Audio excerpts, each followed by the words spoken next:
بسم اللہ الرحمن الرحیم۔ سورہ احزاب کہا جاتا ہے لشکروں کو، تو چونکہ آگے اس صورت میں غزوہ احزاب اور غزوہ خندق کا ذکر آ رہا ہے، جس میں تمام یہودی مشرکین سب نے مل کر مسلمانوں پہ حملہ کرنا چاہا کہ ان کو ہم ختم کر دیں، تو ساری قومیں اور سارے لشکر مل کر اسلام پر حملہ کر رہے تھے، اور لیکن اللہ نے اسلام اور مسلمانوں کو فتح دی، اور یہ جتنے لوگ آئے تھے تیز ہوا چلی، ان کے خیمے اکھڑ گئے، ان کی ہانڈیاں الٹ گئی، جانور ان کے بھدک گئے۔ تو آگے واقعہ صورت میں تفصیلاً آگے آئے گا۔ تو چونکہ اس صورت میں جنگ خندق کا اور احزاب کا تذکرہ ہے، تو اس وجہ سے اس کا نام احزاب ہے۔ تو احزاب کہتے ہیں لشکروں کو، حزب کی جمع مختلف لشکر۔ تو چونکہ یہ سب لشکروں نے مل کر مسلمانوں پہ حملہ کر رہے تھے، یہودی بھی تھے، بنو قریظہ، بنو قینقاع، بنو نذیر، تو یہود کے قبیلے بھی تھے، اور مشرکین مکہ بھی تھے، منافقین بھی تھے، یہ سب نے مل کر پلاننگ اور منصوبے کے ساتھ حملہ کرنا چاہا۔ تو پھر آپ صلی اللہ علیہ وسلم نے حضرت سلمان فارسی رضی اللہ تعالیٰ عنہ کے مشورے پر خندق کھودی تھی، تو دائیں بائیں مدینہ کے ارد گرد بڑی بڑی خندق کھودی گئی تاکہ یہ لوگ مدینہ میں داخل نہ ہو سکیں، اور یہ لوگ چھلانگ مار کے اندر نہ آ سکیں، نہ ہی ان کے جانور اور گھوڑے اندر آ سکیں، تو وہ خندق کھودی گئی۔ اور اس غزوے میں مسلمانوں پر بڑی تنگی اور مشکلات بھی آئیں، حالات ایسے بھی آئے کہ بھوک کی وجہ سے ان کو پیٹ پر پتھر بھی باندھنے پڑے۔ تو وہ جنگ کے احوال آگے آئیں گے۔ منافقین کا تذکرہ بھی ہوگا کہ یہ لوگ جنگ میں شرکت نہیں کرتے تھے، بہانہ بناتے تھے ہمارے دروازے کھلے، ہماری فصلیں پک رہی ہیں، اور ایمان والوں کا ذکر بھی آگے آئے گا۔ اب اس کے آنے سے پہلے اس سورت کے شروع میں چند ضروری احکامات ہیں، اور اس وقت کی 3 رسومات ہیں، ان 3 رسومات کا بطلان ہے۔ جاہلیت کی 3 رسموں کو اللہ تعالیٰ آگے باطل قرار دیں گے۔ یا ایھا النبی اتق اللہ، خطاب اول برائے نبی اکرم صلی اللہ علیہ وسلم، خطاب اول برائے نبی اکرم صلی اللہ علیہ وسلم، پہلا خطاب ہے آپ صلی اللہ علیہ وسلم کو کہ اے نبی اتق اللہ، بس آپ اللہ سے ڈریے، ولا تطع الکافرین والمنافقین، اور آپ اطاعت نہ کریں کافروں کی اور منافقوں کی، ان اللہ کان علیما حکیما، یقیناً اللہ جاننے والا حکمتوں والا ہے۔ یہ ابتدائی جو چند آیات ہیں، اس کے شان نزول کے بارے میں ایک واقعہ امام قرطبی رحمۃ اللہ علیہ نے یہ لکھا ہے کہ جب آپ صلی اللہ علیہ وسلم مدینہ تشریف لائے تھے، تو اس وقت یہودیوں کے جو قبیلے تھے، بنو قینقاع، بنو نذیر، بنو قریظہ، یہ یہود کے بڑے قبیلے تھے۔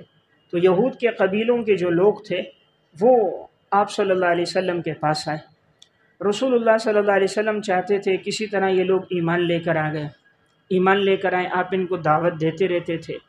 اب یہ لوگ اور اسی طرح چند مشرکین مکہ میں سے بھی جو رؤساء تھے، سردار، یہ لوگ آئے، حضور سے کہتے تھے آپ ہمارے معبودوں کو برا بلا نہ کہو، وہ بھی سفارش کرتے ہیں آپ اتنی بات تسلیم کرو، آپ ان کو کچھ نہ کہو، ان کو برا بلا نہ کہو، ورنہ ہم آپ کو قتل کر دیں گے۔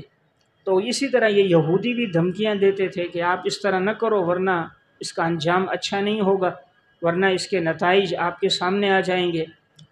تو آپ صلی اللہ علیہ وسلم کو اللہ تعالیٰ نے فرمایا کہ آپ ان سے کسی معاملے میں مت ڈریے، شریعت کا جو حکم ہے آپ واضح طور پر بیان کرو، منافقین کی باتوں کی طرف بھی نہ چلو۔ یہ منافق بھی یہودیوں کے ساتھ ہو کر اسی طرح باتیں کرتے تھے کہ آپ جو ہے نا تھوڑی نرمی کا مظاہرہ کریں اور ان کی رعایت رکھیں اور ان کو قتل نہ کریں، اور ورنہ یہ لوگ آپ کو نقصان دیں گے۔ تو منافقین بھی اس طرح کی یہود کی رعایت رکھتے ہوئے بات کرتے تھے۔ تو قرآن نے دونوں سے منع کیے، نہ کافر کی اطاعت کرو نہ منافق کی اطاعت کرو۔ اسی طرح جب یہ کچھ مشرکین آئے تھے اور انہوں نے کہا کہ مسلمانوں کو حضور کے بارے میں دھمکی دینے لگے، صحابہ نے کہا ہم ان کو قتل کرتے ہیں، آپ نے فرمایا نہیں، ان کے ساتھ معاہدہ ہوا ہے صلح حدیبیہ میں، تو معاہدہ ہے اس لیے معاہدوں والوں کو قتل نہیں کریں گے۔ قرآن نے بھی پھر یہی حکم کہا اللہ سے ڈرو، یعنی جن کے ساتھ معاہدہ ہے ان کو قتل نہ کرو۔ تو خلاصہ یہ کہ اس کے شان نزول میں دونوں باتیں بیان ہوئی ہیں، یا تو یہ بات بھی ہے کہ یہ یہود اور مشرک لوگ اور منافق لوگ یہ آپ صلی اللہ علیہ وسلم کو ڈراتے دھمکاتے تھے، دھمکیاں دیتے تھے کہ کہ اگر آپ نے اس طرح کیا تو ہم آپ کو قتل کریں گے اور آپ کو نقصان پہنچائیں گے۔ اور اسی طرح یہ بات بھی تھی کہ ان میں جو یہودی تھے انہوں نے حضور سے کہا کہ آپ معبودوں کو برا نہ کہو، وہ بھی سفارش کریں گے، اتنی بات آپ تسلیم کرو۔ تو صحابہ میں بعض غصے پہ آئے، کہا ان کو ہم قتل کریں گے۔ تو اب قرآن کی آیتیں تھی کہ نہیں، ان سے تمہارا معاہدہ ہوا ہے، ان کو تم قتل نہ کرو۔ تو اس میں دونوں باتیں شامل ہیں، یعنی جن سے معاہدہ ہے ان کی رعایت رکھی جائے، اور جو لوگ یہ آپ کو ڈرا رہے ہیں، دھمکا رہے ہیں، یہ آپ کو کوئی نقصان نہیں دے سکتے، آپ اللہ پر بھروسہ کرو، اللہ کی مدد آپ کے ساتھ ہے۔ تو حضور جب ہجرت کر کے گئے، ایک نئے علاقے میں گئے مدینہ میں، اور وہاں چونکہ یہود پہلے سے آباد تھے تو اس وجہ سے وہ لوگ آتے اور دھمکیاں دیتے، ہم یوں کریں گے، ہمارا علاقہ ہے، ہم یہاں رہتے ہیں۔ اس لیے آگے آ رہا ہے وتوکل علی اللہ، آپ کا بھروسہ اللہ پر ہو، اللہ بھروسے کے لیے کافی ہے، یہ لوگ کوئی نقصان آپ کو نہیں دے سکتے۔ تو یا ایھا النبی اتق اللہ، اے نبی آپ صرف اللہ سے ڈریے، صرف اللہ سے ڈریے، یعنی کسی اور مشرک، یہودی، منافق کا ڈر اپنے دل میں مت رکھیے، یہ لوگ آپ کو کوئی نقصان نہیں دے سکتے۔ اب یہاں بات یہ ہے کہ یہ خطاب اگرچہ رسول اللہ صلی اللہ علیہ وسلم کو ہے، مراد اس سے امت ہے، چونکہ پیغمبر تو صرف اللہ ہی سے ڈرتا ہے، سب سے زیادہ اللہ کی توحید ربوبیت پر ایمان پیغمبر کا ہوتا ہے، لیکن خطاب پیغمبر کو ہے، مراد سب امت ہے، کہ جب پیغمبر کو ڈرنے کا حکم ہے تو امت کو تو بطریق اولا حکم ہے کہ وہ صرف اللہ ہی سے ڈریں۔ وَلَا تُطِعِ الْكَافِرِينَ، تم کافروں کی اور منافقوں کی اطاعت نہ کرو۔ تو یہاں اطاعت وہی اطاعت کرنا، ان کے مشوروں پہ نہ چلو، گویا کافر کے مشورے پہ چلنا، اس کی بات ماننا، اس کی اطاعت کرنا۔ اب یہ لوگ جو آپ کو مشورے دے رہے ہیں، جیسے یہودی کہہ رہے ہیں اور مشرکین مکہ کہ آپ یہ کہو معبودان بھی سفارش کر سکتے ہیں، یہودی کہتے ہیں کہ آپ یہ بات نہ کرو ورنہ ہم قتل کریں گے، مختلف مشورے آپ کے دیتے ہیں، منافق دیتے ہیں۔ تو کافروں کی اطاعت نہ کرو، کنایہ کس سے؟ ان کی بات کو نہ مانو، ان کے مشوروں کو نہ مانو۔ تو جب پیغمبر کو منع ہے کہ کافر سے مشورہ نہ لو تو امت کو بطریق اولا منع ہے۔ یہاں سے معلوم ہوا کافر سے دینی معاملات میں مشورہ نہیں لیں گے، دنیاوی معاملات میں ان کے تجربات سے اور ان کے مشاورت سے فائدہ لیا جا سکتا ہے۔ مثلا کسی کافر نے کوئی چیز بنائی، کوئی چیز ایجاد کی، اس سے کوئی آدمی دنیاوی چیزوں میں، سائنسی ایجادات میں، دنیاوی معاملات میں کسی غیر مسلم سے مشورہ لیا جا سکتا ہے، لیکن شریعت کا حکم ہو، اب ہم کافر سے پوچھیں یہ کریں نہ کریں، اس کو کس طرح کرنا چاہیے، کیا بہتر ہے، استنباط استدلال میں اس کی رائے لیں، تو ایسا نہیں، اس کی رائے احکامات شریعت میں اس کی ضرورت نہیں ہے، اور نہ ہی ہم اس سے مشورہ لیں گے، اس لیے کہ وہ تو ایمان کا مکلف ہے، جب وہ مومن ہی نہیں ہے تو فرعی احکامات میں اس کی رائے کا اعتبار بھی نہیں ہوگا۔ تو آپ اطاعت نہ کرو کافروں کی اور منافقوں کی۔ اب دیکھیں منافق تو کافر میں شامل تھا، الگ سے ذکر کیا۔ منافق اس کو کہتے ہیں جو زبان سے کلمہ پڑھتا ہے لیکن دل سے کلمہ نہیں پڑھتا، تو یہ لوگ مومن نہیں ہیں۔ وَمِنَ النَّاسِ مَن يَقُولُ آمَنَّا بِاللَّهِ وَبِالْيَوْمِ الْآخِرِ وَمَا هُمْ بِمُؤْمِنِينَ، یہ لوگ مومن نہیں ہیں۔ اب الگ سے کیوں ذکر کیا؟ اس لیے ذکر کیا کہ مدینہ میں منافق بہت سے آباد تھے، تو الگ سے ذکر کر کے گویا ان کے شر کی طرف اشارہ ہے کہ ان کی باتوں میں نہ آؤ جو بظاہر اپنے آپ کو مسلمان کہہ رہے ہیں۔ کافر کی تو اطاعت نہیں کرنی، جو بظاہر اپنے آپ کو مومن کہتا ہے، مسلمان ہے، منافق، اس کی بھی اطاعت نہیں کرنی۔ یقیناً اللہ جاننے والا ہے، یعنی ان کے دلوں کی باتوں کو، ان کے منصوبوں کو، ان کے مشوروں کو اللہ جاننے والا ہے۔ اللہ حکیم ہے، جو اللہ نے ابھی آپ کو احکامات دیے ہیں اس میں حکمت ہوتی ہے۔ بسا اوقات انسان حکمت نہیں جان سکتا، لیکن اللہ کا ہر حکم مبنی بر حکمت ہے۔ وَاتَّبِعْ مَا يُوحَىٰ إِلَيْكَ مِن رَبِّكَ، آپ پیروی کیجئے جو آپ کی طرف وحی کی جاتی ہے آپ کے رب کی جانب سے، جو آپ کے رب کی جانب سے آپ کی طرف وحی کی جاتی ہے، آپ اس کی پیروی کرو، یعنی اتباع کرو، یعنی جو اللہ حکم دے رہا ہے آپ اس پہ چلو، ان کے مشوروں پہ نہ چلو، ان غیر مسلموں کی آراء پہ مت چلو۔ واتبع، پیروی کرو، اتباع کرو، ما یوحا الیک، جو وحی کی جاتی ہے آپ کی طرف، من ربک، آپ کے رب کی جانب سے۔ ان اللہ کان بما تعملون خبیرا، یقیناً اللہ تعالیٰ تم جو بھی عمل کرتے ہو وہ اللہ خبردار ہے، مطلع ہے، اللہ تمہارے ہر عمل کے بارے میں خبردار ہے، مطلع ہے۔ وتوکل علی اللہ، تم بھروسہ کرو اللہ پر، وکفیٰ باللہ وکیلا، اور اللہ کافی ہے تمہارے لیے کارساز، اللہ کافی ہے تمہارے لیے کارساز۔ دیکھیں یہاں فرمایا ان کے مشوروں پہ نہیں چلنا، جو اللہ کا حکم ہے تم نے اس پر عمل کرنا ہے، اور جو بھی خبر ہے اللہ سب کو جانتا ہے، ہر معاملات پر باخبر ہے۔ پھر فرمایا اللہ پہ بھروسہ کرو، ان سے گھبرانے کی ضرورت نہیں ہے کہ یہ لوگ تعداد میں زیادہ ہیں، بظاہر ان کا اثر رسوخ ہے، لیکن ان کی حیثیت کوئی نہیں ہے، سمندر کی جھاگ کی طرح ہیں، جب ان پر حملہ ہوگا تو یہ سب کے سب بکھر جائیں گے۔ وہی ہوا، اللہ نے مسلمانوں کو مدینہ میں غلبہ دے دیا، اور یہ جتنے کفار تھے، یہودی تھے، سب مدینہ سے چلے گئے۔ ما جعل اللہ لرجل من قلبین، یہاں سے عنوان ہے بڑا، رسوم جاہلیت کی تردید، رسوم جاہلیت کی تردید، جاہلیت کی جو رسومات ہیں ان کی تردید ہے، تو لکھیں رسم اول کی تردید، رسم اول کی تردید۔ پہلی رسم جس کی تردید وہ یہ ہے، مشرکین میں اور اس دور میں یہود میں یہ بات معروف تھی کہ جو آدمی ذہین اور ذکی ہوتا وہ کہتے اس کے دو دل ہیں، جو آدمی ذرا ذہانت والا ہوتا، استعداد والا ہوتا، کہتے ہیں اس کے دو دل ہیں، اور جو بے وقوف ہوتا، کم عقل ہوتا، کہتے ہیں اس کے ایک دل ہے۔ تو اللہ تعالیٰ پہلے اس رسم کی تردید کر رہا ہے، ہم نے کسی انسان کے پیٹ میں دو دل نہیں رکھے، ہم نے ہر انسان کو ایک دل دیا ہے، ایک عقل عطا کی ہے۔ ما جعل اللہ لرجل من قلبین، پس نہیں رکھا اللہ تعالیٰ نے کسی انسان کے لیے دو دل، فی جوفہ، اس کے پیٹ میں۔ اللہ نے کسی انسان کے لیے دو دل نہیں رکھے اس کے پیٹ، اس کے سینے میں، ہر انسان کے سینے میں اللہ نے ایک دل رکھا ہے، تو سینے میں ایک دل ہے۔ اشارہ اس طرف ہے کہ یہ جو جاہلیت کی بات چلی آ رہی یہ غلط ہے، اللہ نے ہر انسان کو ایک دل عطا کیا، اور اسی کی وجہ سے وہ آگے ایک دل کی بنیاد پر وہ بات کرتا ہے۔ اور ذہانت اور فطانت کا تعلق گویا دل سے نہیں، حافظے سے، انسان کا ذہین اور فطین ہونا اس کا تعلق دل سے نہیں ہوتا بلکہ حافظے سے ہوتا ہے۔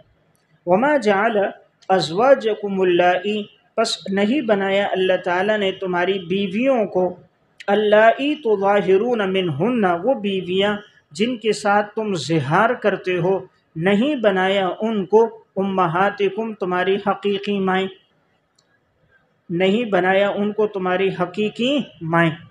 تو وما جعل پر عنوان لکھیں گے رسم دوم کی تردید، رسم دوم کی تردید۔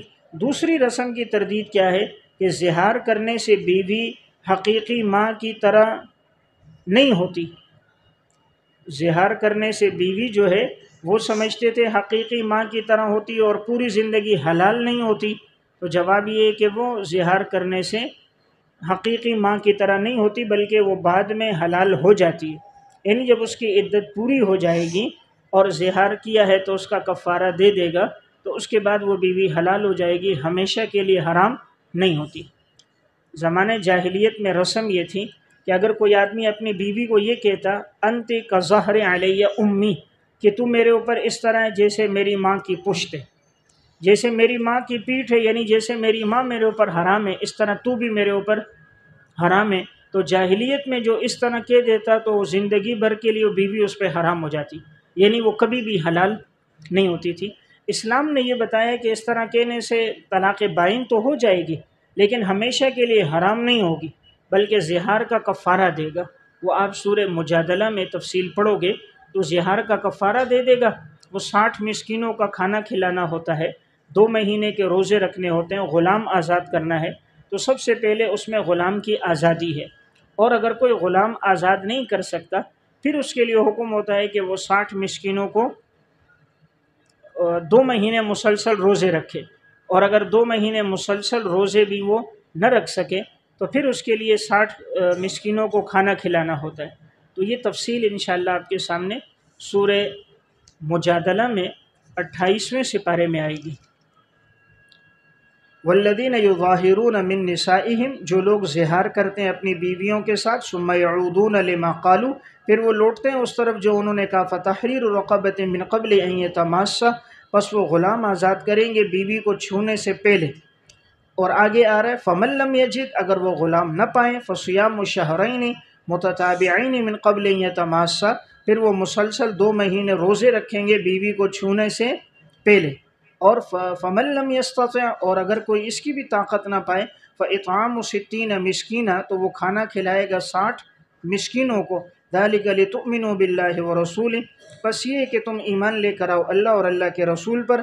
وَتِلْكَ حُدُودُ اللَّهِ، یہ اللہ کے احکامات ہیں۔ تو کیا بات سمجھ آئی کہ زہار کا کفارہ اسلام نے بیان کر دیا، غلام آزاد کرے گا، اور اگر غلام نہیں ہے تو 60 روزے مسلسل رکھے گا، اور اگر اس پر بھی طاقت نہیں، اتنا بوڑھا اور کمزور اور بیمار ہے، تو پھر 60 مسکینوں کو کھانا کھلائے گا۔ تو اب یہ زہار کا کفارہ ہے۔ تو اب رسم جاہلیت کیا تھی؟ جاہلیت میں تھا جو بیوی سے زہار کرتا وہ کہتے پوری زندگی حرام ہو گئی، اب وہ پوری زندگی گویا ماں ہے۔ تو اسلام نے تردید کی کہ اس طرح کہنے سے وہ تمہاری حقیقی ماں نہیں بنتی، زبان سے کہنے سے بیوی ماں نہیں بنتی، جو تم نے کہا ہے اس کی سزا تو ہے کفارہ دو، لیکن جب دے دیا اب بیوی حلال ہے، ہمیشہ کے لیے حرام نہیں۔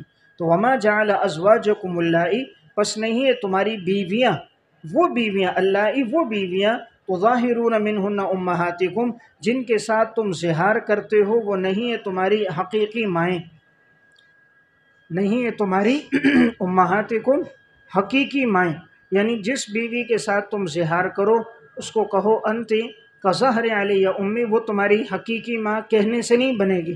حقیقی ماں وہی ہے جس نے تمہیں جنا ہے، تو بیوی ماں نہیں بنتی۔ تو یہ دوسری رسم کی تردید ہو گئی۔ اب وما جعل ادعیاءکم، یہ ہے رسم صوم کی تردید، رسم صوم کی تردید۔ تیسری رسم یہ تھی کہ منہ بولا جو بیٹا ہے وہ حقیقی بیٹا نہیں ہوتا، منہ بولا بیٹا حقیقی بیٹا نہیں ہوتا۔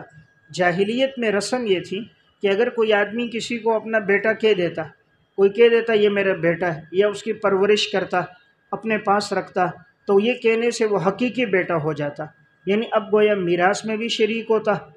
اور اب جو حکم ہوتا ہے کہ بیٹے کی بیوی سے نکاح جائز نہیں ہے، تو پھر بیٹے کی بیوی سے جاہلیت میں لوگ نکاح نہیں کرتے تھے کہ یہ میری بہو بن گئی، یہ میرا بیٹا بن گیا، اس کی بیوی میری بہو ہے، تو اب اس سے میرا نکاح نہیں ہوگا۔ تو اسلام نے یہ بتایا صرف منہ سے بولنے سے کوئی بھی عام اجنبی حقیقی بیٹا نہیں بنتا، حقیقی بیٹا نہیں بنتا، یعنی وہ میراث میں حقدار نہیں ہوگا، میراث میں شریک نہیں ہوگا، اور اس سے پردہ ہوگا، جس طرح کہ عام غیر اجنبی مردوں سے پردہ ہوتا ہے، تو جو منہ سے کسی کو بیٹا کہا وہ بھی اجنبی ہے، اس سے بھی پردہ ہوگا۔ اور اگر اس کی بیوی سے نکاح کرنا چاہے تو سسر نکاح بھی کر سکتا ہے، عدت جب گزر جائے، کیونکہ وہ اس کا بیٹا ہی نہیں ہے، منہ بولا بیٹا جب اس کا بیٹا نہیں ہے، تو اگر اس کی عدت پوری ہو جائے گی تو اس عورت سے اس کا والد جو نکاح کرنا چاہ رہا ہے، جس نے اس کو اپنا منہ بولا بیٹا بنایا تھا، وہ نکاح کر سکتا ہے، کیونکہ یہ اس کی حقیقی بہو نہیں ہے۔ بات سمجھ رہے؟ آپ صلی اللہ علیہ وسلم نے حضرت زید بن ثابت رضی اللہ تعالیٰ عنہ کو اپنا منہ بولا بیٹا بنایا تھا۔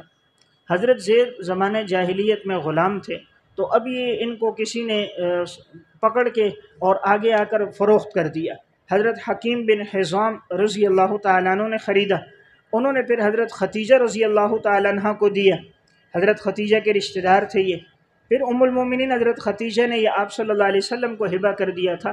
تو جب حضور دعوت لے کر آئے تھے ایمان کی، تو کہتے ہیں نا بچوں میں سب سے پہلے ایمان حضرت علی لائے، اور مردوں میں سب سے پہلے ابو بکر صدیق لائے، عورتوں میں سب سے پہلے حضرت ختیجہ رضی اللہ تعالیٰ عنہ، اور غلاموں میں سب سے پہلے حضرت زید بن حارثہ۔ تو یہ وہی زید تھے۔ تو اب ان کا چونکہ والد کوئی نہیں معلوم تھا، اور اس کو پکڑ کے بچپن کے اندر اس طرح غلام بنا کے لوگوں نے فروخت کر دیا، تو ان کے والد کا علم نہیں تھا، تو حضور نے ان کی پرورش کی۔ تو آپ صلی اللہ علیہ وسلم نے ان کی ایسی پرورش کی کہ لوگوں میں مشہور ہو گیا تھا، لوگ کہتے تھے زید بن محمد، کہ یہ زید کس کا بیٹا ہے؟ محمد صلی اللہ علیہ وسلم کا بیٹا ہے۔ تو حضور نے بھی پھر اس کو اپنے ساتھ تعلق کی وجہ سے، کہ جاہلیت میں جیسے جو جس کی پرورش کرتا وہ بیٹا شمار ہوتا، تو آپ نے بھی اس کو اپنا بیٹا بنا دیا۔ اردو والے اس کو لے پالک کہتے ہیں، لے پالک، متبنہ، منہ بولا بیٹا۔ اب ان کی جو بیوی تھی حضرت زید کی، وہ تھی زینب بنت جہش، زینب بنت جہش، یہ ان کی گھر والی تھی۔ حضرت زینب بنت جہش کے ساتھ ان کا مزاج نہیں بنتا تھا حضرت زید کا، کافی کوشش ہوئی نباہ کی لیکن نہ ہو سکی، تو آخر حضرت زید نے اپنی گھر والی کو طلاق دے دی۔ اب حضرت زینب کا نکاح آپ صلی اللہ علیہ وسلم سے ہوا، اور یہ نکاح خود اللہ رب العزت نے کرایا۔ اللہ تعالیٰ نے خود آپ کو حکم دیا کہ آپ زینب کے ساتھ نکاح کر دو، تاکہ یہ جاہلیت کی رسم کی تردید ہو جائے کہ لوگ یہ جو سمجھتے ہیں منہ بولے بیٹے کی بیوی سے نکاح جائز نہیں ہے، نکاح جائز ہے کیونکہ وہ حقیقی بیٹا نہیں ہے۔ تو پھر آپ صلی اللہ علیہ وسلم کا نکاح کس سے ہوا؟ حضرت زینب بنت جحش رضی اللہ تعالی عنہ سے ہوا۔ اس کو بھی قرآن کریم نے 22ویں سپارے میں بیان کیا ہے، اور ازواج مطہرات میں ان کی سب سے بڑی خصوصیت ہے کہ ان کا نکاح اللہ نے کیا۔ اس لیے فرماتی تھی دیگر ازواج کے ساتھ جب ہوتی، فرماتی تمہارا نکاح تمہارے ولیوں نے کیا، والد نے کیا، میرا نکاح اللہ نے کیا۔ سورہ احزاب اور آیت نمبر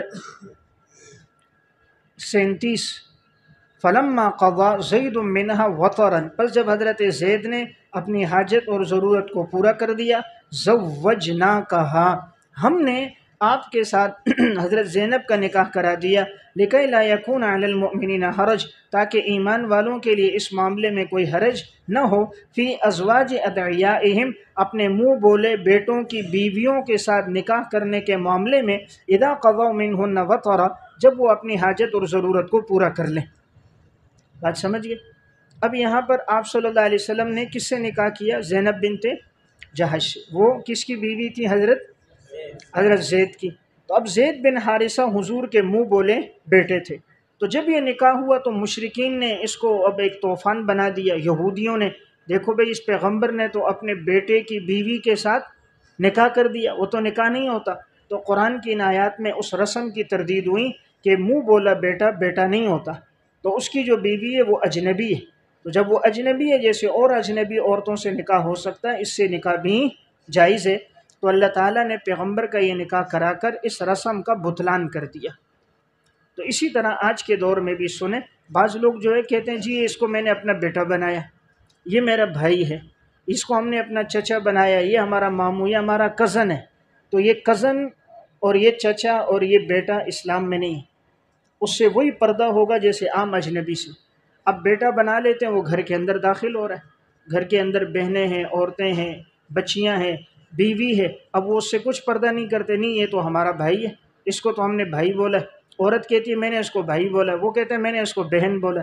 تو بولنے سے کوئی بھائی نہیں بنتا، کوئی بہن نہیں بنتی۔ رشتے جو حلال ہیں وہ حلال ہیں، جو حرام ہے، اب کوئی خنزیر کا نام رکھ دے بکرا، حلال تو نہیں ہوگا۔ یہ شراب کے اوپر لکھ لے لبنا خالصا سائغا للشاربین، تو وہ دودھ تھوڑی بنے گا۔ شریعت نے جس کو حرام کیا ہے وہ حرام ہے، جس کو حلال کیا ہے وہ حلال ہے۔ منہ بولے بیٹا کہنے سے بیٹا نہیں بنتا، اس لیے اس سے پردہ لازم ہے۔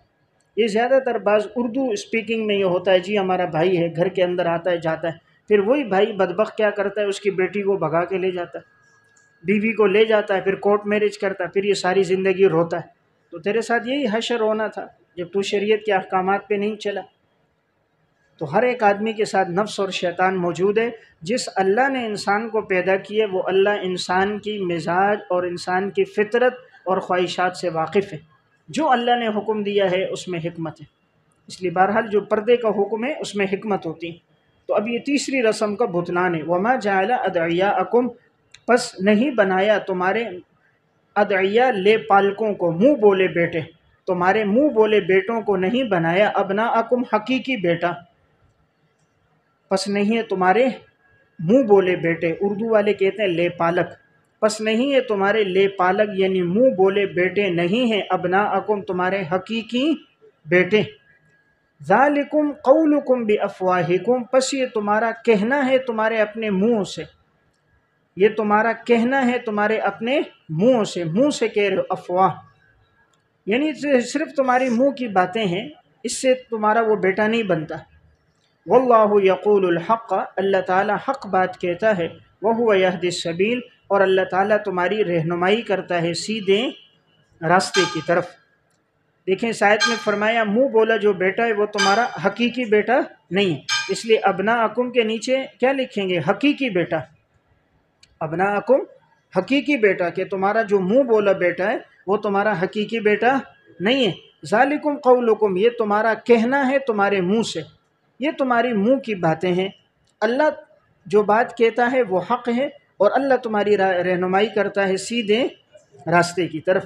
ادعوہم لآبائہم، پس تم پکارو انہیں ان کے والد کے نام کے ساتھ، پکارو انہیں والد کے نام کے ساتھ، یعنی جو والد ہے نا اصل وہ کہو، جس نے اس کو بیٹا بنایا وہ اس کا باپ نہیں ہے، اس کا نام نہ لو، یعنی جو اصل باپ ہے اس کا نام لو، اس کے باپ کی طرف نسبت کرو، جس نے بیٹا بنایا اس کا نام نہ لو۔ جیسے اب لوگ کہتے تھے زید بن محمد، تو اب کہا نہیں اصل باپ کا نام لو، تو باپ تھا حارثہ، تو اب اصل نام آئے گا زید بن حارثہ، زید بن ثابت، تو اب اصل نام آئے گا۔ تو ادعوہم، تم انہیں پکارو ان کے والد کے نام کی طرف نسبت کر کے، ہوا اقسط عند اللہ، یہ انصاف کی بات ہے اللہ کے ہاں، جو اس کا اصل باپ ہے وہ لو۔ مثلا عمر نے اس کو بیٹا بنایا خالد کو، تو اب یہ نہیں کہیں گے خالد بن عمر، جو خالد کا اصل والد زید اس کی طرف نسبت کریں گے خالد بن زید، تو صرف منہ کے کہنے سے کوئی بیٹا نہیں بنتا۔ فَإِن لَمْ تَعْلَمُوا آبَاءَهُمْ، اگر تمہیں ان کے باپ کے نام کا نہیں پتہ، اگر تم انہیں ان کے باپ کا نام نہیں جانتے، فَإِخْوَانُكُمْ فِي الدِّينِ، پس وہ تمہارے بھائی ہیں دین میں، پس وہ تمہارے دین میں بھائی ہیں، وَمَوَالِيكُمْ، اور تمہارے دوست ہیں، بھائی ہیں اور دوست ہیں۔ یعنی اگر کسی کے والد کا نہیں پتہ چلا، مثلا وہ غلام ہو کے چلا آیا پتہ نہیں چلا اس کا باپ کون ہے، یا بچپن میں گم ہو گیا معلوم نہیں ہو سکا اس کا باپ کون ہے، تو کہا اگر نہیں بھی پتہ اتنا تو ہے وہ تمہارا دین میں بھائی ہے، تمہارا مسلمان بھائی ہے نا، ہر مسلمان دوسرے کا بھائی ہے، تمہارا بھائی ہو، موالیکم، اور وہ تمہارے دوست ہیں۔ وَلَيْسَ عَلَيْكُمْ جُنَاحٌ، نہیں ہے تم پہ کوئی حرج، فیما اخطأتم بہ، اس میں جو تم خطا کر جاؤ، جو تم خطا کر جاؤ، چوک کر جاؤ، بھی اس کے بولنے میں، یعنی جو نام لینے میں اگر تم سے کبھی غلطی ہو گئی، نام لینا چاہ رہے تھے اصل باپ کا، غلطی سے اس کا جو منہ بولا والد تھا اس کا نام لے لیا، تو اگر غلطی سے کبھی اس کا نام لے لیے تو کوئی حرج نہیں ہے۔ وَلَكِنْ مَا تَعَمَّدَتْ، لیکن گناہ وہ ہیں جس میں تمہارا دل ارادہ کرے، ماں گناہ، لیکن گناہ تب ہوگا تعمدت جب ارادہ کرے، قلوبکم تمہارے دل، یعنی تمہارا دل جان کر اصل باپ کا نام تم نہ لو اپنے دل کے ارادے سے، اور دوسرے کا نام لو جس نے اس کو منہ بولا بیٹا بنایا ہے، دل سے تم اس کا لے رہے ہو، پھر تمہارا گناہ۔ لیکن پھر بھی اگر گناہ ہو گئی اور تم نے توبہ کر دی، وَكَانَ اللَّهُ غَفُورًا رَحِيمًا، تو اللہ بخشنے والا اور رحم کرنے والا ہے۔ یعنی اصل یہ ہے کہ تم ان کے باپ کا نام لو، اگر تمہیں نہیں پتہ باپ کون ہے پھر بھی وہ تمہارا ایمان کے رشتے میں بھائی ہے۔ اگر نام لینے میں کبھی غلطی ہو گئی تو اللہ تعالیٰ تمہارے اس گناہ کو معاف کر دے گا۔ گناہ تب ہوگا جب تم دل کے ارادے کے ساتھ جان بوجھ کر کہو گے، لیکن پھر بھی اگر غلطی ہو جانے کے بعد تم نے توبہ کر دی اور معافی مانگ لی تو اللہ تعالیٰ تمہارے گناہ کو معاف کر دے گا۔ النبی اولا بالمؤمنین من انفسہم، حکم اول برائے مؤمنین، حکم اول برائے مؤمنین، نبی زیادہ حقدار ہے ایمان والوں کے لیے ان کی اپنی جانوں سے، نبی زیادہ حقدار ہے، نبی زیادہ لائق ہے مؤمنین پر ان کی اپنی جانوں سے۔ تو ایک ترجمہ اس کا ہے کہ نبی زیادہ لائق ہے مؤمنین پر ان کی جانوں سے، اور دوسرا ترجمہ ہے کہ نبی زیادہ مہربان ہے مؤمنین پر ان کی جانوں سے۔ وَأَزْوَاجُهُ أُمَّهَاتُهُمْ، اور نبی کی بیویاں ایمان والوں کی مائیں ہیں، نبی کی بیویاں ایمان والوں کی مائیں ہیں۔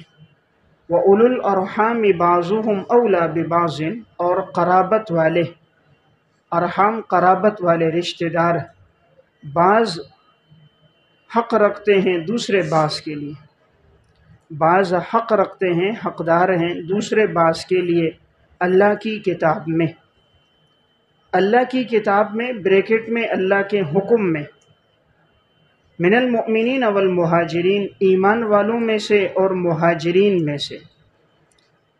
کس حکم میں حقدار ہیں؟ تو بریکٹ میں میراث میں، میراث میں وہ حقدار ہیں۔ الا ان تفعلوا الى اولیاءکم معروفا، مگر یہ ہے کہ تم جو کرو اپنے دوستوں کے ساتھ مگر جو تم کرو اپنے دوستوں کے ساتھ کوئی بھلائی اگر تم اپنے دوستوں کے ساتھ کرو، بریکٹ میں بطور وصیت یا ہبہ،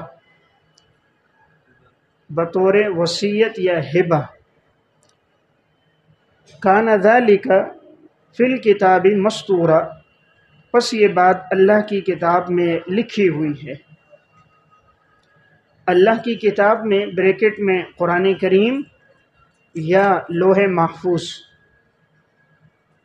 قرآن کریم یا لوح محفوظ۔ دیکھیں اس آیت میں فرمایا کہ نبی زیادہ لائق ہے مؤمنین پر ان کی جانوں سے، یا دوسرا ترجمہ میں نے عرض کیا نبی زیادہ مہربان ہے ایمان والوں پر ان کی جانوں سے، یعنی نبی زیادہ لائق ہے، مہربان ہے، نبی کا زیادہ حق ہے ایمان والوں پر ان کی جانوں سے۔ دیکھیں انسان کا جو اپنا نفس ہے وہ دونوں کاموں کا حکم دیتا ہے، خیر کا بھی دیتا ہے، شر کا بھی دیتا ہے، اور بسا اوقات یہ نفس انسان کو گناہوں پر بھی لگا دیتا ہے، ان النفس لامارۃ بالسوء، برائی کا حکم بھی دیتا ہے۔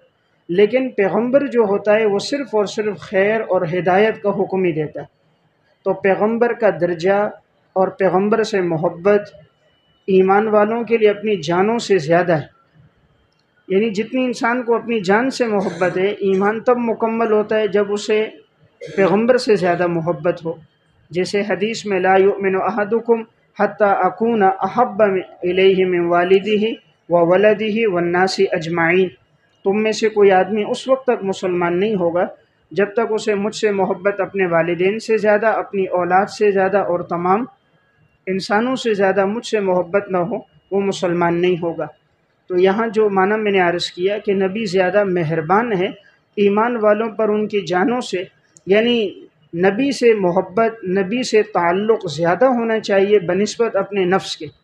انسان کا نفس گناہ پر بھی آمادہ کرتا ہے، برے کاموں کا بھی حکم دیتا ہے، لیکن پیغمبر کی جو ذات ہے وہ ہمیشہ خیر اور ہدایت کا ہی پیغمبر حکم دیتا ہے، تو اس کا حق ایمان والوں پر زیادہ ہے۔ آگے فرمایا پیغمبر کی جو گھر والیاں ہیں وہ امت کی مائیں ہیں، تو آج ہم کہتے ہیں نا امہات المؤمنین، آپ صلی اللہ علیہ وسلم کی ازواج مطہرات کو کہا جاتا ہے امہات المؤمنین، وہ امت کی مائیں ہیں۔ تو جس طرح ماں کا درجہ ہوتا ہے اس طرح پیغمبر علیہ السلام کی بیویاں ازواجہ امہاتہم، وہ امت کی مائیں ہیں۔ تو گویا پیغمبر بمنزل روحانی والد کے ہیں اور آپ کی گھر والیاں بمنزل روحانی والدہ کی ہیں۔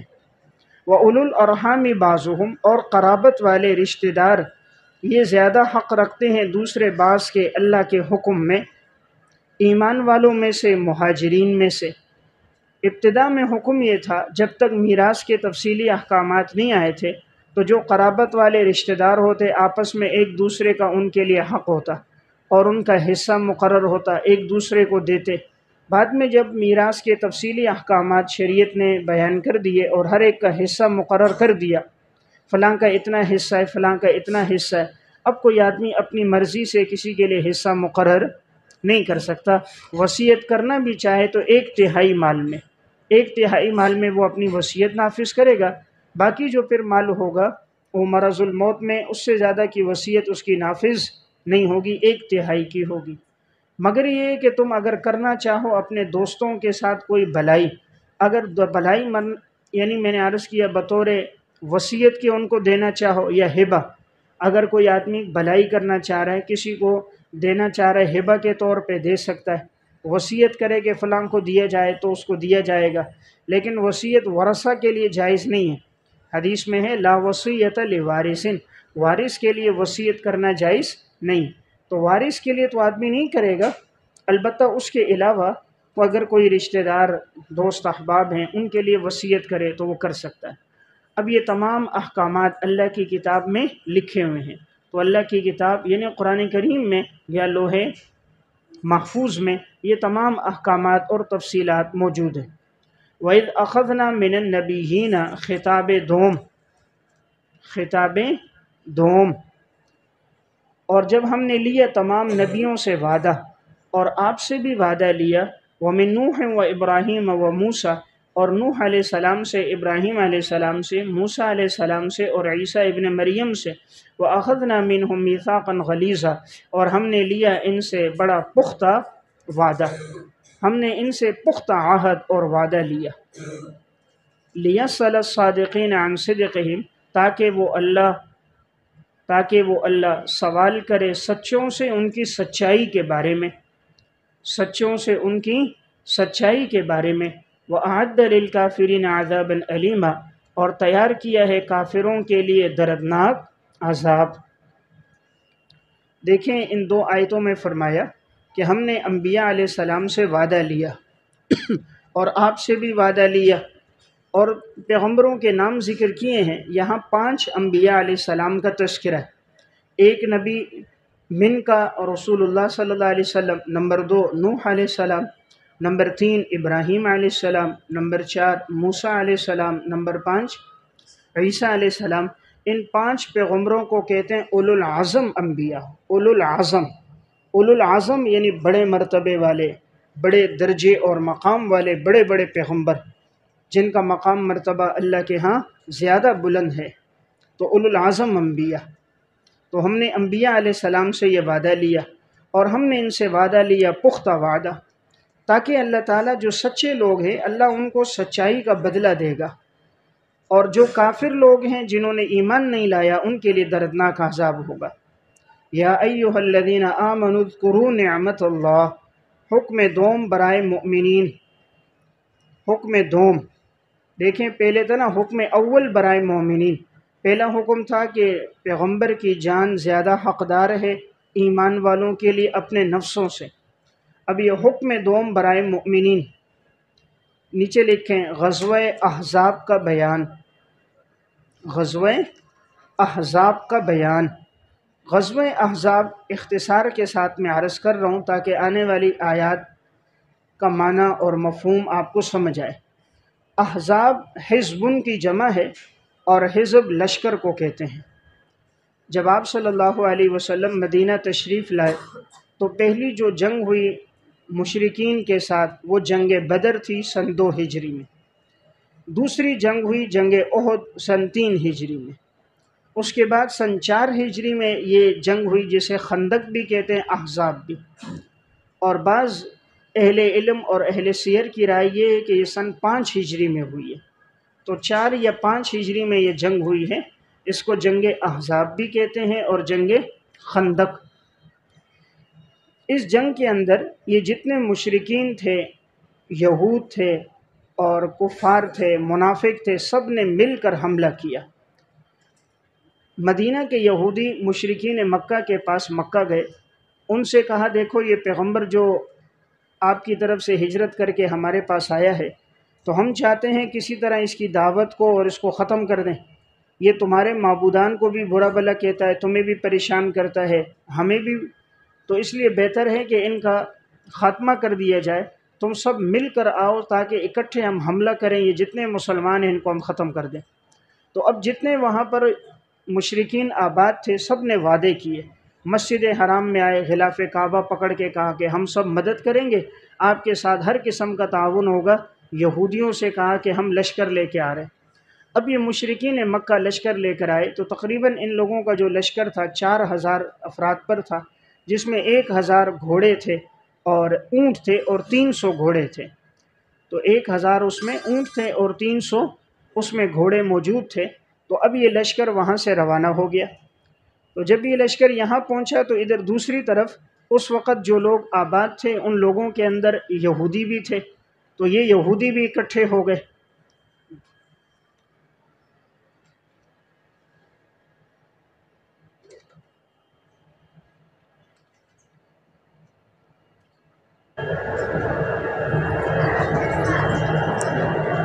تو یہ لشکر وہاں سے روانہ ہو گئے، تو یہاں مدینہ کے اندر یہودی جو تھے بنو قریظہ کے، بنو نذیر کے، یہ یہودی بھی سارے اکٹھے ہو گئے۔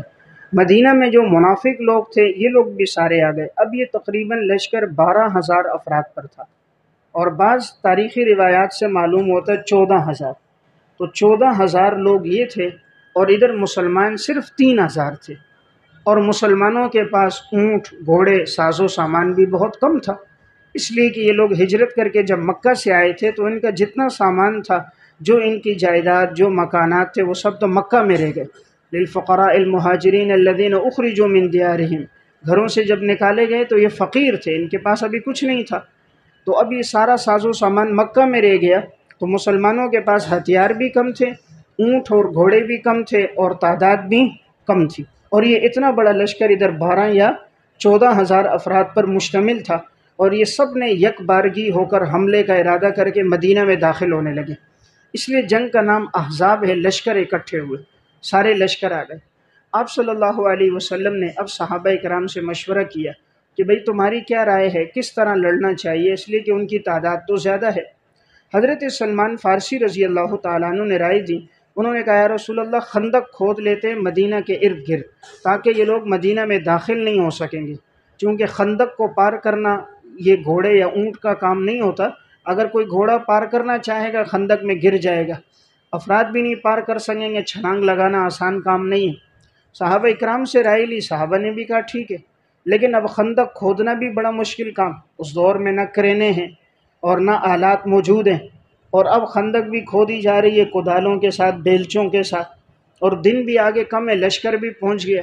اب سارا دن صحابہ کرام خندق کھودتے تھے، تو دن بھر میں یہ تقریباً 3.5 میل تک خندق کھود لیتے تھے، اور یہ 6 گز لمبی ہوتی تھی اور 6 گز چوڑی ہوتی تھی، یعنی لمبائی میں بھی 6 گز، چوڑائی میں بھی 6 گز، تاکہ اس کو اونٹ یا گھوڑا اس کو پار نہ کر سکے، اور گہری بھی۔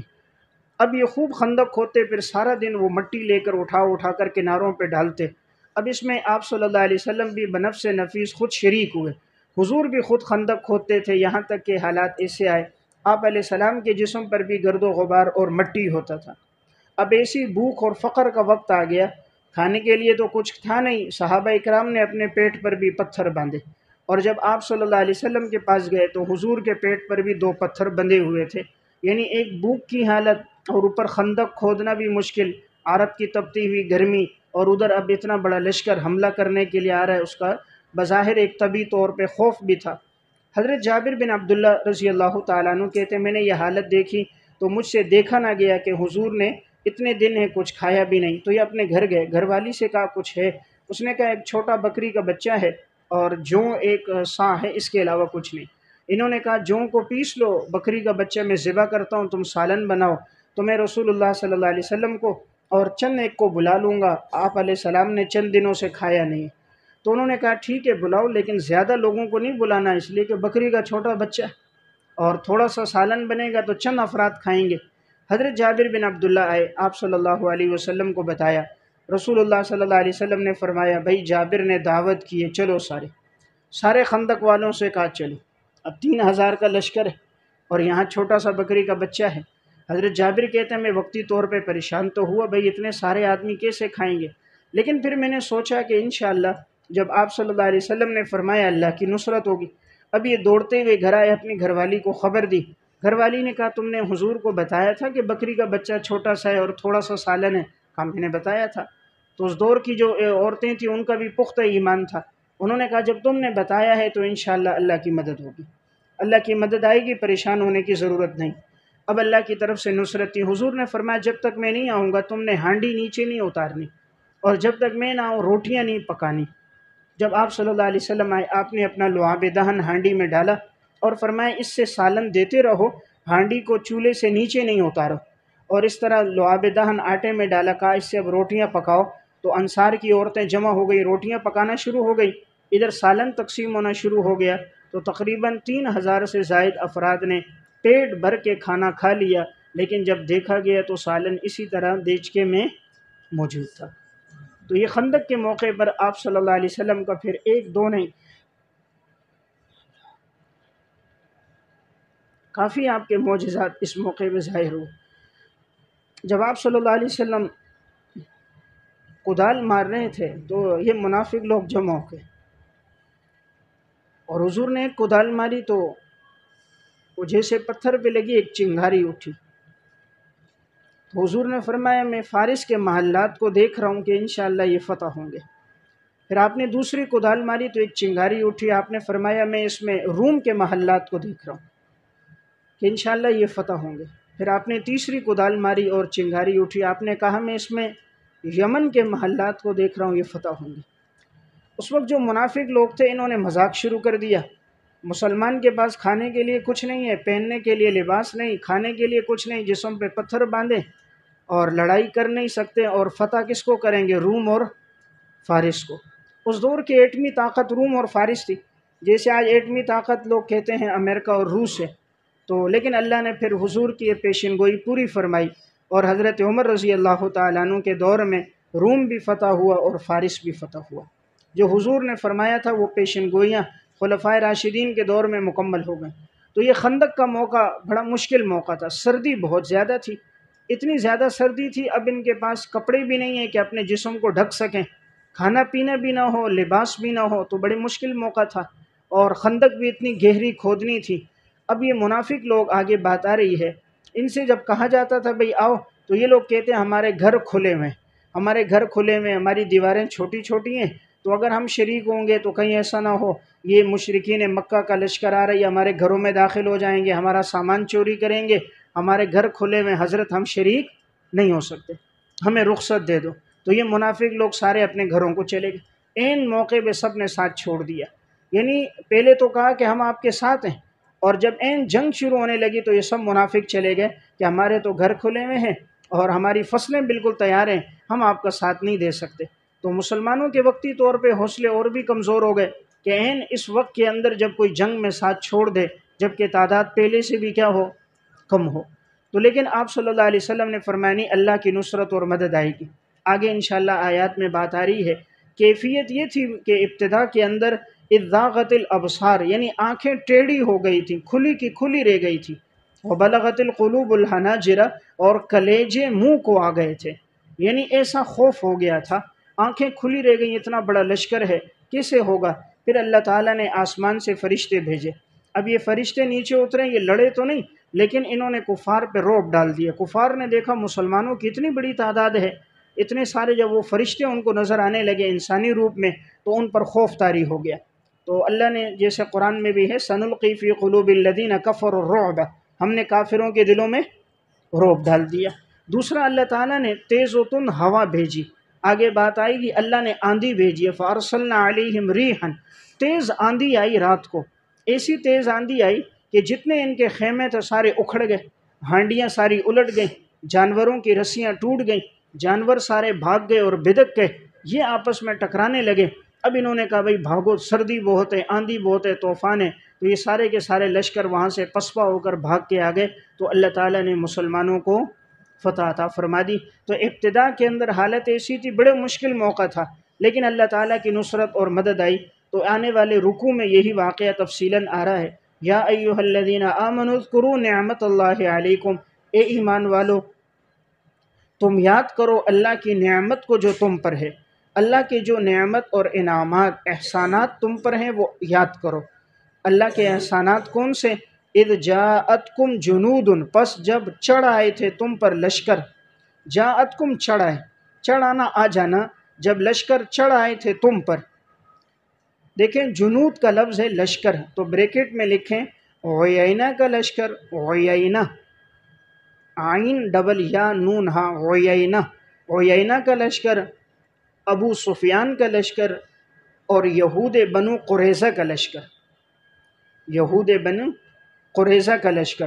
اب یہ سارے لشکر آ کے اکٹھے ہو کر آئے، فَأَرْسَلْنَا عَلَيْهِمْ رِيحًا، پس ہم نے بھیج دیا ان کے اوپر سخت ہوا، آندھی، ہم نے بھیج دی ان پر سخت ہوا، آندھی ہم نے بھیجی، آندھی، وَجُنُودًا، اور ایسے لشکر لم تروہا، جس کو تم نہیں دیکھ رہے تھے، بریکٹ میں فرشتوں کے لشکر اللہ تعالیٰ نے مدد کے لیے بھیج دیے۔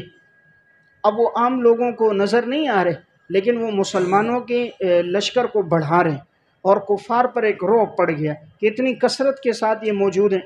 وَكَانَ اللَّهُ بِمَا تَعْمَلُونَ بَصِيرًا، اور اللہ تعالیٰ تم جو بھی عمل کر رہے ہو اللہ دیکھنے والا تھا، یعنی جو بھی تم عمل کر رہے ہو، خندق کھود رہے ہو، مشقت برداشت کر رہے ہو، تکلیف سہ رہے ہو، اللہ دیکھ رہا ہے اور تمہیں اللہ بدلہ دے گا۔ اذ جاؤکم من فوقکم، پس جب وہ لوگ آئے تھے تمہارے اوپر سے، جب یہ لشکر آئے تھے تم پر تمہارے اوپر سے، بریکٹ میں لکھیں مدینہ کی شرقی جانب سے، مدینہ کی شرقی جانب سے، ومن اسفل منکم اور تمہارے نیچے سے، مدینہ کی غربی جانب سے، مدینہ کی غربی جانب، یعنی لشکر ہر طرف سے آ گئے نا. اب یہ کنایا اوپر سے نیچے سے مطلب ہر طرف سے، وہاں سے بھی لشکر آ رہے ہیں، ادھر سے بھی آ رہے ہیں، کہیں یہودیوں کے لشکر، ادھر مشرکین کے لشکر، ادھر عیینہ کا لشکر، ادھر منافقین کی بے توجہی اور منافقین کا کفار کا ساتھ دینا.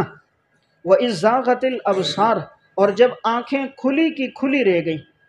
دیکھیں ابصار آنکھ کو کہتے ہیں، زاغا کا ویسے لغوی معنی ٹیڑھا ہونا نا، ٹیڑھا ہونا، پھر جانا. اردو میں کہتے ہیں کھلی کی کھلی رہ گئیں، آنکھیں پھر گئیں، یعنی لشکر دیکھا تو آنکھیں کھلی کی کھلی رہ گئیں. اتنے سارے لشکر اور ہماری تعداد کم ہے، تو ابتدا میں آنکھیں کھلی کی کھلی رہ گئیں، خوف کی وجہ سے آنکھیں کھلی رہ گئیں. تو لکھیں یعنی آنکھوں کا ٹیڑھا ہونا، آنکھیں ٹیڑھی ہو گئیں، کھلی رہ گئیں. وَبَلَغَتِ الْقُلُوبُ الْحَنَاجِرَ اور لغوی معنی تو اس کا ہے اور دل پہنچ گئے گلوں کو. حناجر حلقوم گلا، دل گلوں کو پہنچ گئے. بامحاورہ ترجمہ لکھیں گے کلیجے منہ کو آنے لگے، کلیجے منہ کو آنے لگے، یعنی خوف کی وجہ سے دل خوب دھڑک رہا ہے، لگ رہا ہے ابھی دل باہر آ جائے گا. جب خوف زیادہ ہو جائے ایسا لگتا ہے ابھی دل باہر نکل کے آ جائے گا. تو یہ خوف کی کیفیت ہے. آنکھیں کھلی کی کھلی رہ گئیں اور کلیجے منہ کو آنے لگے. لغوی معنی یعنی دل جو ہے وہ گلوں تک پہنچ گئے. وَتَظُنُّونَ بِاللَّهِ الظُّنُونَ اور تم گمان کرنے لگے اللہ پر گمان کرنا، اللہ پر گمان ہونے لگے. بریکٹ میں غیر اختیاری طور پر، غیر اختیاری طور پر گمان، وسوسے، اللہ کے بارے میں تمہیں وسوسے آنے لگے. یعنی ایمان والوں کے دلوں میں بھی وقتی طور پر بات آ گئی، بھئی اتنا بڑا لشکر ہے، اتنے ساز و سامان کے ساتھ آیا ہوا ہے، تو اب اللہ کی مدد کہاں ہے، کیسے ان کے ساتھ ہم لڑیں گے. تو ابتدا میں غیر اختیاری طور پر وسوسے بھی آنے لگے اور تم گمان کرنے لگے اللہ کے بارے میں گمان کرنا. ہنالک ابتلی المؤمنون پس اس وقت آزمائے گئے ایمان والے، پس ہنالک اس وقت ابتلیا آزمائے گئے، امتحان لیا گیا، ایمان والے آزمائے گئے. وزلزلوا زلزالا شدیدا اور ہلائے گئے بہت زیادہ ہلایا جانا. ایمان والے ہلا دیے گئے، دھچکا لگ گیا ان کو، ہلا دیے گئے بہت زیادہ ہلایا جانا. یعنی وقتی طور پر حالت کیا ہے، آنکھیں کھلی رہ گئیں، کلیجے منہ کو آنے لگے، دل میں وسوسے آنے لگے، اللہ کی نصرت مدد کہاں ہے، اتنے بڑے لشکر ہیں. اور ایمان والوں کا بھی یہ امتحان کا موقع تھا، اور اب ان پر کیفیت ہے کہ یہ بھی زلزلے آ گئے، ہلا دیے گئے. یعنی ہلا دیے گئے نا، لرز جانا کہتے ہیں نا، بھائی لرز گیا میرا جسم، لرز گیا، کانپ گیا. تو جسم کانپنے لگ گئے، لرزنے لگ گئے کہ اب کیا ہوگا، اب تو سامنے موت ہے، اتنا بڑا لشکر ہے. وَإِذْ يَقُولُ الْمُنَافِقُونَ منافقین کی خباثات، منافقین کی خباثات اور خباثتیں. جب جنگ کا موقع ہوا تو اذ یقول المنافقون جب کہا منافقوں نے، نیچے پکے منافق جو پکے اور کٹر منافق تھے، انہوں نے کہا والذین فی قلوبہم مرض اور وہ جن کے دلوں کے اندر مرض ہے، بیماری ہے، کچے منافق، جو کچے منافق ہیں انہوں نے بھی کہا. منافقین کے دل میں چونکہ مرض ہوتا ہے نا، دل سے ایمان تو لاتے نہیں ہیں، صرف زبان سے ایمان لاتے ہیں. تو ایک ہوتا ہے جسمانی بیمار، ایک ہوتا ہے روحانی بیمار. تو یہ منافق روحانی بیمار تھے، اندر سے ایمان نہیں لاتے تھے. تو ان میں جو کچے منافق تھے انہوں نے بھی کہا، پکوں نے بھی کہا ما وعدنا اللہ ورسولہ الا غرورا، نہیں تھا ہمارے ساتھ اللہ کا اور اللہ کے رسول کا وعدہ مگر تو دھوکہ تھا. اللہ رسول نے تو ہمیں دھوکہ دے دیا، اللہ رسول نے ہمیں دھوکہ دے دیا کہ دیکھو اتنے سارے لشکر آگے اور اللہ کی کوئی مدد ہی نہیں، کوئی مدد نہیں، اب کیا ہوگا، اب تو ہم سب مارے گئے. تو ایک طرف تو مسلمان بیچاروں پہ دھچکا لگا ہوا ہے، اور دوسری طرف یہ منافق بھی کہہ رہے ہیں اللہ رسول نے معاذ اللہ ہمیں دھوکہ دیا. وَإِذْ قَالَتْ طَائِفَةٌ مِّنْهُمْ پس جب کہا ایک جماعت نے ان میں سے، طائفہ کے نیچے منافقین، منافقین کی ایک جماعت نے ان میں سے کہا یا اہل یثرب، اے اہل یثرب. یہ مدینہ کا پہلے نام ہے، مدینہ کو پہلے کہتے تھے یثرب، مدینہ کا پہلا نام ہے. تو اے اہل یثرب لا مقام لکم نہیں ٹھہرنا تمہارے لیے مناسب ہے، فرجعوا لوٹ جاؤ، نہیں تمہارے لیے ٹھہرنا ہے، تمہارے لیے ٹھہرنا نہیں ہے۔ لوگوں کو کہتے تھے منافق واپس گھروں کو جاؤ، یعنی جو صحابہ لڑنے کے لیے آئے بجائے یہ کہ ان کو ثابت قدم رکھا جائے، ثابت قدم رکھنے کے بجائے ان کو بھی کہتے ہیں گھروں کو جاؤ، اپنی جان نہ دو، ادھر تو مارے جاؤ گے بھائی، کیسے لڑو گے؟ تو ان کو بھی کہتے تھے لا مقام لکم، پس نہیں ہے تمہارے لیے ٹھہرنا، فرجعوا پس تم لوٹو۔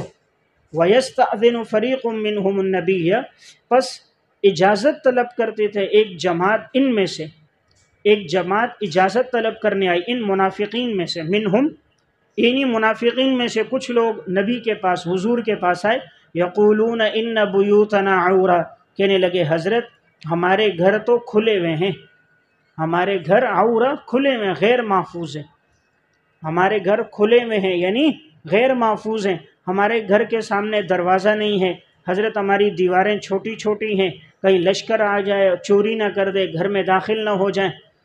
اللہ تعالیٰ فرماتے وما ہی بعورہ، ان کے گھر کھلے ہوئے نہیں تھے، ان کے گھر کھلے ہوئے نہیں ہیں، غیر محفوظ نہیں ہیں۔ ان یریدون الا فرارا، یہ لوگ نہیں چاہتے مگر بھاگنا، یہ منافق نہیں چاہتے مگر میدان جنگ سے بھاگنا، یعنی یہ ساری جو بہانے بنا رہے ہیں کس کے لیے؟ بھاگنے کے لیے بنا رہے ہیں۔ کوئی گھر کھلا نہیں ہے، کوئی ان کو اپنے بچوں کی فکر نہیں ہے، یہ بھاگنے کا راستہ بنا رہے ہیں، جھوٹے آثار ہیں۔ اب اللہ تعالیٰ فرما رہے ہیں وَلَوْ دُخِلَتْ عَلَيْهِمْ مِنْ أَقْطَارِهَا، اگر داخل ہو جائیں ان پر، اگر داخل ہو جائیں ان پر، بریکٹ میں دشمن اگر دشمن داخل ہو جائیں ان کے گھروں میں، من اقطارها مدینہ کے اطراف سے، مدینہ کے اطراف سے اگر دشمن ان کے گھروں میں داخل ہو جائیں، ثم سئلوا الفتنة پھر مسلمانوں سے لڑنے کے بارے میں ان سے پوچھا جائے، ثم سئلوا پھر ان سے پوچھا جائے لڑنے کے بارے میں، فتنہ سے مراد لڑنا، ان سے کہا جائے کہ مسلمانوں سے لڑنا ہے، لآتوها البتہ یہ لوگ آ جائیں گے، البتہ یہ لوگ آ جائیں گے، وما تلبسوا بها اور یہ نہیں ٹھہریں گے اپنے گھروں میں، الا یسیرا مگر تھوڑا سا ٹھہرنا، یہ اپنے گھروں میں نہیں ٹھہریں گے مگر تھوڑا سا ٹھہرنا۔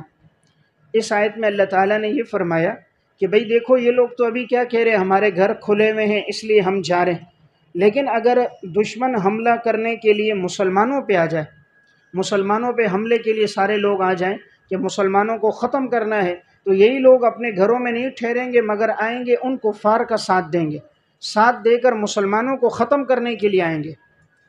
یعنی ابھی کفار سے لڑائی کرنی ہے تو یہ لوگ بہانہ کر رہے ہیں گھر کھلے میں، لیکن اگر یہ سارے کفار اکٹھے ہو کر حملے کے لیے مسلمانوں پہ چڑھ آئیں اور لگے یہ کہ اب یہ مسلمانوں کو مار کے ختم کر دیں گے، غالب آ جائیں گے، تو یہ لوگ کس کا ساتھ دیں گے؟ کفار کا ساتھ دیں گے، اس وقت نہیں کہیں گے کہ ہمارے گھر کھلے ہیں۔ تو یعنی اگر کفار حملے کے لیے مسلمانوں پہ آ جائیں تو یہ ان کا ساتھ دیتے ہیں، اور اب جب مسلمان ان کو کہہ رہے ہیں ہمارے ساتھ ہو جاؤ کفار پہ حملہ کرو، تو بہانہ کرتے ہیں ہمارے گھر کھلے ہیں۔ تو یہاں قرآن کی آیت وَلَوْ دُخِلَتْ عَلَيْهِمْ اگر داخل ہو جائیں ان پر، اگر داخل ہو جائیں ان پر، من اقطارها مدینہ کے اطراف سے، اگر دشمن داخل ہو جائیں سارے مدینہ کے اطراف سے آ جائیں، ثم سئلوا پھر ان سے پوچھا جائے، سوال کیا جائے مسلمانوں سے لڑنے کے بارے میں، کہا جائے بھئی مسلمانوں سے لڑ رہے ہیں، ان کو ختم کر رہے ہیں، لآتوها تو البتہ یہ لوگ آ جائیں گے، وما تلبسوا بها نہیں ٹھہریں گے اپنے گھروں میں، الا یسیرا مگر تھوڑا، بس تھوڑی دیر ٹھہریں گے، بولیں گے ابھی آ رہے ہیں، ابھی ابھی آ رہے ہیں، صبر کرو، ہتھیار پہنتے ہیں، لباس پہنتے ابھی آتے ہیں۔ وَلَقَدْ كَانُوا عَاهَدُوا اللَّهَ البتہ یقیناً اس سے پہلے یہ لوگ عہد کر چکے تھے، اس سے پہلے یہ لوگ عَاهَدُوا اللَّهَ من قبل، اس سے پہلے یہ لوگ اللہ سے عہد کر چکے تھے، لا يولون الادبار نہیں وہ پیٹھ پھیریں گے، نہیں وہ پیٹھ پھیریں گے، وکان عہد اللہ مسئولا اور اللہ کا وعدہ، اور اللہ کا کے وعدے کے بارے میں تو سوال کیا جائے گا، اللہ کے وعدے کے بارے میں سوال کیا جائے گا۔ دیکھیں اس آیت میں فرمایا کہ یہی لوگ اس سے پہلے، من قبل کے نیچے بدر میں، اس سے پہلے یعنی بدر میں، جنگ بدر جب تھی تو یہ منافق لوگ کہتے تھے ہمیں پہلے پتہ نہیں تھا کہ یہ جنگ ہونے والی ہے، اگر ہمیں پتہ ہوتا ہم تو بڑی تیاری کر کے آتے، بڑی جوانمردی بہادری سے لڑتے اور ان کفار کو نقصان دیتے۔ یعنی یہ بڑی ڈینگے مار رہے تھے، ہم یوں کرتے یوں کرتے۔ تو اللہ تعالیٰ کہہ رہے پہلے تو تم نے بڑا کہا تھا، اللہ سے وعدے کیے تھے کہ ہم یہ کریں گے وہ کریں گے، اور اب جب میں لڑائی کی بات آ گئی تو تم سارے پیٹ پھیر کے بھاگ گئے۔ بات سمجھ گئے؟ وَلَقَدْ كَانُوا عَاهَدُ اللَّهَ، اور یقیناً اس سے پہلے یہ لوگ عہد کر چکے تھے، اس سے پہلے یعنی جنگ خندق سے پہلے جنگ بدر میں، جب بدر میں بڑی غنیمت مل گئی نا، بڑا پیسہ ملا، تو کہا او ہو حضرت ہمیں پہلے پتہ ہی نہیں تھا، اگر پہلے ہوتا تو ہم تو اور آگے جا کے شریک ہوتے، بڑا لڑتے۔ اور کیا وعدے کر رہے تھے؟ لا یولون الادبار، یہ پیٹ پھیر کر نہیں جائیں گے، پیٹ پھیر کر نہیں بھاگیں گے، وعدے کر رہے تھے، اور ابھی جب جنگ کا موقع آیا تو سارے وعدوں کو بھول گئے۔ اللہ فرما رہے وَكَانَ عَهْدُ اللَّهِ مَسْئُولًا، اللہ کے وعدے کے بارے میں تو سوال کیا جائے گا۔ جو تم نے وعدے کیے اور مکر گئے، وعدے کیے نافرمانی کی، اس کی پوچھ ہوگی۔ قُلْ لَن يَنْفَعَكُمُ الْفِرَارُ إِنْ فَرَرْتُم مِّنَ الْمَوْتِ، فرما دیجئے ہرگز نفع نہیں دے گا تمہیں بھاگنا اگر تم بھاگتے ہو موت سے، اَوِ الْقَتْلِ، یا بھاگتے ہو قتل سے۔ وَإِذًا لَّا تُمَتَّعُونَ إِلَّا قَلِيلًا، پس اس وقت نہیں تمہیں فائدہ پہنچے گا مگر تھوڑا سا، تھوڑا سا تمہیں نفع ہوگا، اس سے زیادہ نہیں ہوگا۔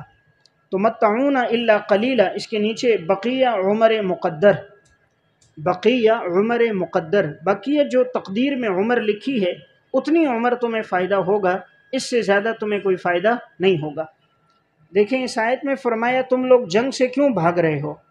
جنگ سے اس لیے بھاگ رہے ہو، دو باتیں، موت سے بھاگتے ہو کہ جنگ میں جائیں گے تو مر جائیں گے، یا تم ڈرتے ہو قتل ہو جاؤ گے۔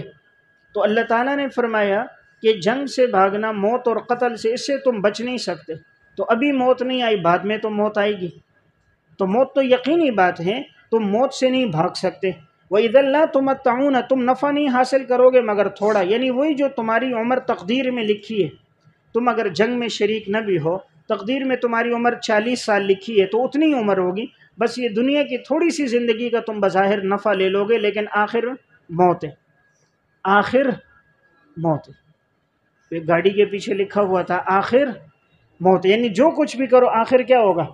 موت ہے۔ قُلْ مَنْ ذَا الَّذِي يَعْصِمُكُمْ، فرما دیجئے کون ہے کہ جو حفاظت کرتا ہے تمہاری، کون ہے جو تمہاری حفاظت کرے گا اللہ سے، ان اراد بکم سوءا، اگر اللہ ارادہ کرے تمہارے ساتھ برائی کا، ہلاک کرنے کا، اگر اللہ تمہارے ساتھ ہلاکت کا ارادہ کرے کون تمہیں بچائے گا؟